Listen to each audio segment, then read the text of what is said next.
Hi, my name is Max Miller, and this is my partner Will Cassidy, and we're here to talk about a methane emission cap and trade strategy for the Columbia Environmental Policy Case Competition. So, what are we going to talk about? Well, first we're going to talk about why we chose methane and why we chose a cap and trade system. Then we're going to talk about ways that we can actually cut methane emissions, go into our actual policy recommendation, talk about the economic impact of that policy and the environmental impact, and then go into political feasibility of the proposal. So, why do we choose methane? Carbon dioxide is the #1 contributor to greenhouse gases, so why methane? Well, methane actually contributes about 25% of man-made global warming. That's because, even though carbon dioxide is relatively more present, we emit way more of it, methane's a much more effective greenhouse gas when it comes to trapping heat. It's actually 84 times as potent as carbon dioxide in the short run. Now, in the long run, that number drops to about 26%, but it's still a very effective and potent greenhouse gas. We focus on livestock in the agricultural sector, which represents about half of the agricultural sector's emissions for our proposal. Now, how do we go about actually cutting methane emissions? Cows emit methane through two different processes. One is enteric fermentation, which is shown by this lovely comic to my left, and the second is through manure. The manure that cows produce actually emit methane into the air sort of blatantly. It just sits there and emits. There's some pretty simple ways we can actually reduce emissions through enteric fermentation. One is to change the feeding strategies. There's been some great research by the Canadian equivalent of the EPA, or the Department of Agriculture, excuse me, that shows that through changing feeding strategies, particularly adding more lipids to the diet of cows, that we can actually decrease methane emissions by about 20%. Also, by adding different additives to cows' diets, such as dried active yeast, we can reduce methane emissions by an additional 6%. So some pretty strong gains that we can make right there. Also, on the manure side, using anaerobic digesters, we can reduce methane pretty significantly. It actually allows farmers to harvest that methane and turn it into biomass fuel. That's another source that farmers can gain revenue just right off the bat. So this is something that's very effective. Now, the EPA already has some programs like the AgStar program, which seeks to make the use of anaerobic digesters more diffuse among farmers. And it's been pretty effective. It's reduced methane emissions by about 2% since its introduction in 2000. So 2% in 13 years is not bad for a program, but we're hoping to expand that program and really get farmers to adopt anaerobic digesters at a higher level. We think we can be effective in that.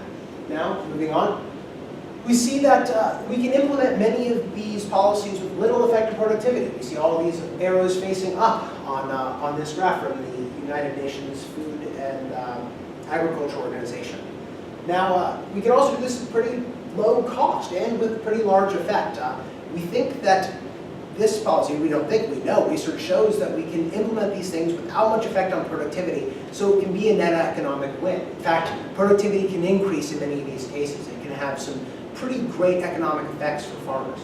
Now, also moving on, we see that we can, next slide, we see that we can actually reduce methane emissions pretty heavily. We've seen some of these immediate reduction strategies, such as the feeding strategies or the additives. But also, in the long horizon, we can improve cow vaccines and actually, over time, alter the microbial populations of cows' stomachs to significantly reduce emissions. Now, we're a few years off from this, but this is something that is worth looking into over a long time horizon. This could have some very, very significant gains.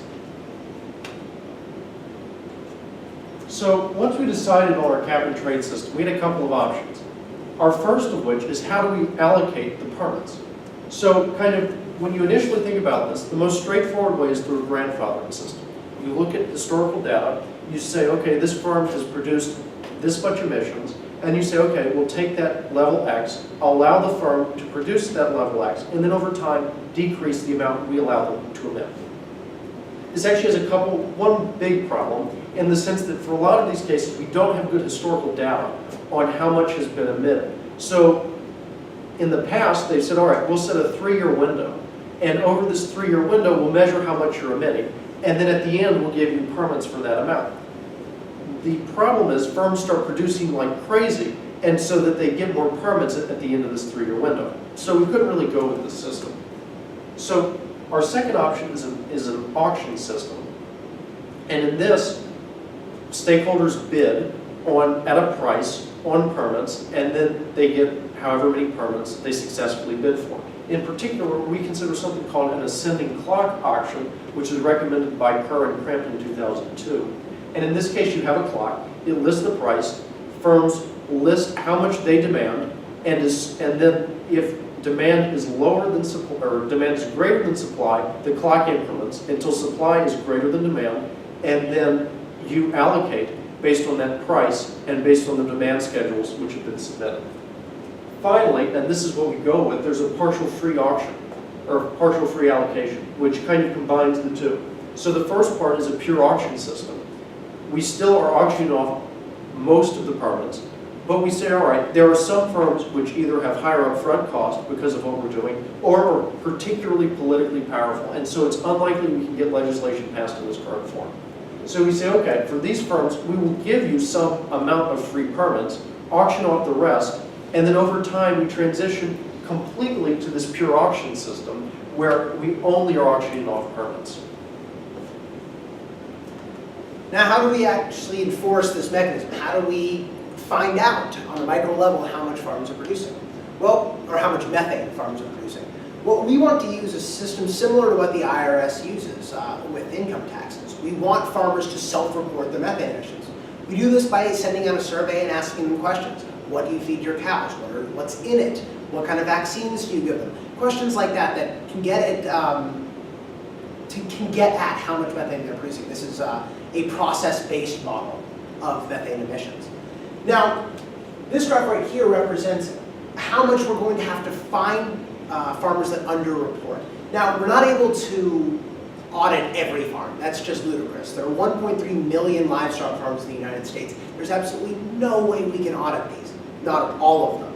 But if we're able to audit 0.1% or 1%, we see that if we have sufficiently high fines, that we're actually able to reduce farmers' incentive to shirk. By solving this game, we actually see that as long as 1 minus S is greater than XP, which is the fine multiplied by the probability of audit, that farmers have no incentive to shirk. This result is overly simplistic. I mean, we don't include any sort of behavioral factors. There's no time discounting. It's a one-off, one-period game, but it gives us the intuition of what we need. We know we need high fines because we have a relatively low percentage of being audited. So one of the primary questions that kind of immediately comes to mind is what kind of economic impact does this have? And it turns out it's an economic win. First of all, because they're comparatively low cost to farmers. We're not out to punish farmers. We're actually out to increase their productivity per head of cattle with fairly inexpensive ways. It's really quite effective for them as well as for the environment. Secondly, we're decreasing income taxes. This is a political expedient, but here it very clearly shows this is what economic theory would tell us to do. It's say tax an externality and keep distortionary taxes like taxes on labor as low as we possibly can. So that's exactly what we do. We take the taxes we've raised and then reinvest them in income taxes. Finally, there are opportunities for collecting economic rent, kind of gaming the system, but we try and limit those as much as possible. As an example, it's possible large farms will say, okay, smaller farms in this case are getting free permits. So therefore we should break up into smaller farms, and then from there we should also collect these rents. This will probably happen in the short run, but because of a long time horizon, we phase out our free permits to smaller farms. These won't last forever. Now we get to what our project accomplishes. We are able to cut methane emissions while maintaining productivity. The agricultural sector has been in a huge boom over the last 7 to 10 years. We don't want to stop that in any way. We just want to make it more environmentally sustainable. This is what we're trying to do. We're trying to get from A to B. Our system accomplishes that. So you might also think, all right, are agricultural firms going to leave the United States? Is it more effective if I'm a farmer for me just to pack up and leave? For a variety of reasons, I think this is not the case. First, we've already discussed, we're not really out to punish farmers, we're out to increase their productivity. Second of all, historically, the import penetration and export ratio of the United States for food is quite low. Therefore, that's unlikely to change tomorrow night. So we can still make it very effective for farmers to stay in the United States, continue to produce here, and also eliminate the possibility of methane leakage or economic prosperity leakage to other parts of the world.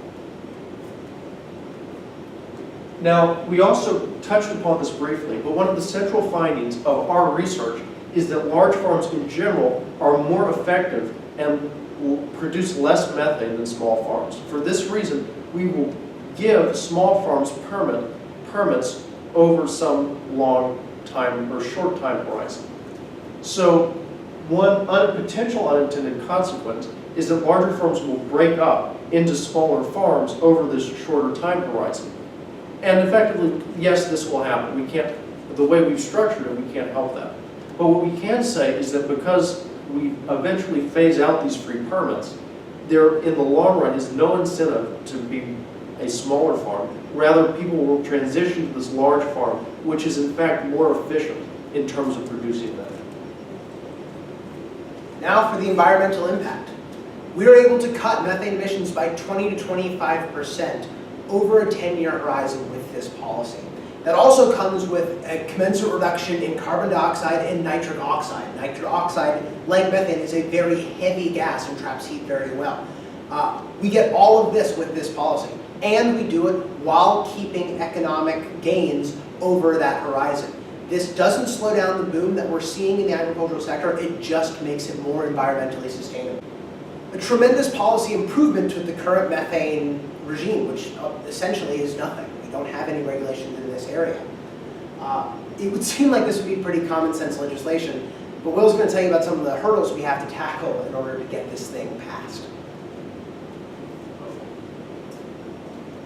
So when you think about legislation, kind of the traditional way is you take a bill, you pass it through committee, it passes either the House or the Senate, it passes the other side of Congress, and then is signed into law by the President.